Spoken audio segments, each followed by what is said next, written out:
Hey YouTube, it's Team Rocket. I wanted to show you guys this deck profile. I really hate doing these on DevPro like this or without showing you the real cards.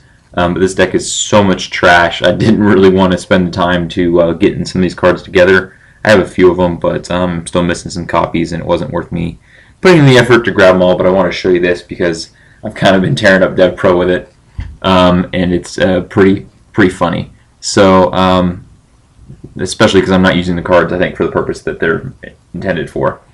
Anyway, let's get right to it. Beginning of this is going to be, Thunder King's in here because he's a light, and obviously, it just shuts down. Some decks, you're going to have games where you can just poke with Thunder King, and you basically just win by summoning it. So you made the cut. Honest, I've got a ton of lights. Some of the big exceeds I like going into are also light, so Honest is in here. Debris Dragon.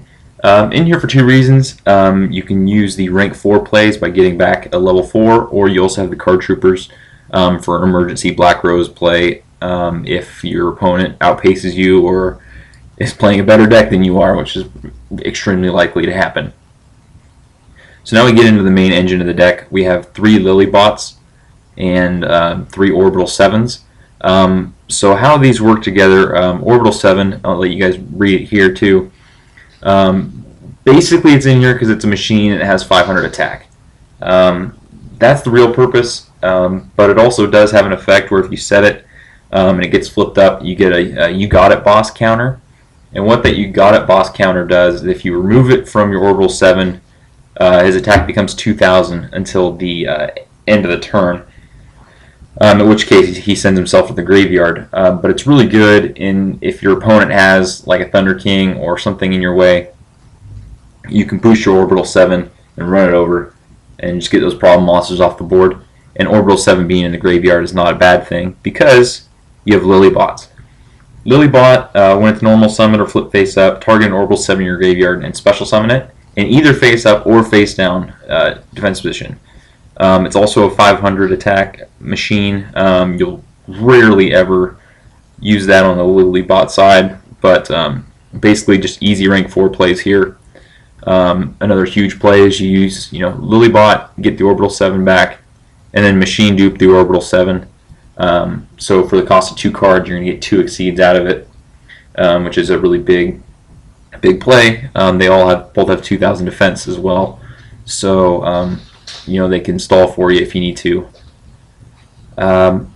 The biggest thing with these, they have a secondary effect, and what is it? You can tribute this card as photons and don't read any of that. It's pointless. You're not going to need that. Basically, what you're going to do with these is just crank out rank 4s. So I have Mathematician in here. Basically, Mathematician is in here just to make sure that I have access to an Orbital 7 early, because having Lily bots in your hand without Orbital 7s is a bad deal. The destruction effect on the Mathematician is pretty good, just getting a draw card. That helps. Moving on, I have 2 card troopers. These are additional machine duplication targets. Fuel the grave real quick and get some damage in there. They also serve to mill the Orbital 7s. And then again, when they're destroyed, you get to draw a card. Get you to some of your power cards here faster. Foolish Burial. I really went all out on this one, trying to get these Orbital 7s in the graveyard.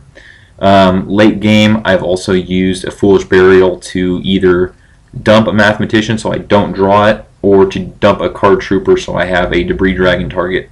So I have a Black Rose option later on. Creature Swap. Creature Swap is in here for a couple things. You can swap off your card troopers or your Mathematicians. Run them over and draw a card. That's pretty good. Also, if a Lily bot gets Veilered, you can just hand it over, give it to your opponent.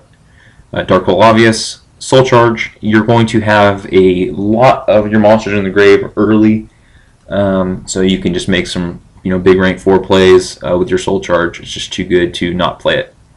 Then your big combo piece is the 3 machine duplication. With the 3 machine duplication, you do have 8 targets for it, which is really high, and it's pretty consistent with the 3 machine duplication. You rarely see more than one of them, and if you get that late in the game, things are usually going in your favor anyway, just because you have the one card exceed plays, all 4 of them here for those power moves. 3 upstarts, get your combo pieces faster. 3 MSTs, your plays have to go off. Book of Moon, I guess this is good. I mean, if you just have a Lilybot, like again, that gets Veilored or Phoenix Change or something, you just book it, and then when they attack into it, you get your Orbital 7 anyway. So that's pretty good. And then the traps here, this is all pretty standard. Bottomless, 2 Mirror Force, Torrential, 2 Deep Prison, Compulse. I went with the 2 Phoenix Chains instead of the 2 Breakthrough Skills because this is really a budget deck. I mean, there was no point in running a card that was, you know, 25, 30 bucks in a deck where the most expensive card would be maybe Wiretap. I mean, it's kind of a joke. This deck is super cheap. So then I have the 3 Wiretaps in here as well because you do have some big plays. You want to make sure that those go off. And then the 1 Warning. Now the extra deck here, there's very little thought went into this. I just kind of threw some stuff in here because I was really excited to try this out. So it could use some reworking. Obviously there are some expensive cards in here that you wouldn't normally play in a budget deck like this, like Honor Arc. But I think other than Honor Arc, the rest of these are pretty much Emerald, I guess. Take out Honor Arc and Emerald, and you can kind of fill it in. Dweller's kind of expensive card too. But you can kind of put whatever rank 4s you want in here. The important ones, I think, are going to be the Omega and the Yugioh X. The Omega just makes your plays go off. Can protect himself from spells and traps. The Yugioh X basically floats because you just grab a Lilybot with it, and so next turn you have another rank 4 play. And let's see, what was the other one? Oh, and then the Paladynamo is good just to get rid of problem monsters, and it also replaces itself when it dies. So those are the big 3, Omega, Yugioh X, and the Paladynamo. And then obviously you have the Black Rose for those emergency plays.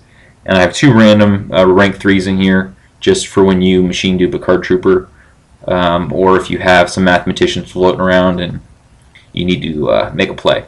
So that's what those rank 3s are in here for. This is actually the side deck for my raccoons. So some of these are going to stick. I mean, the crossouts are pretty good. Swords of Concealing Light's pretty good against Bujins, Noble Knights. That might stay. Obviously, you're not going to want the D-Fissure. They'll screw up your Exceed plays. But there's some value to some of these. DDV. Needle Sealing is actually pretty good because you can set monsters and then blow up your opponent's stuff. And then Blackhorn's obviously a staple. Anyway, let me know what you guys think about this deck. I could obviously use some reworking. I did leave out the limit removal for the machines. You can boost an Orbital 7 to 4,000. But I did leave that out just because that deck has power plays without it, and you do have the Honest. So let me know what you guys think of my You Got It Boss deck. Seems like a lot of fun. I do still need to get some cards here. I think I have 2 Lilybots, so I need like a 3rd Lilybot. I don't have any Orbital 7s. So I'll try to get this together and actually maybe try it out at locals or something. It is a lot of fun to play. So that's it. Thanks for watching, guys, and I will see you later.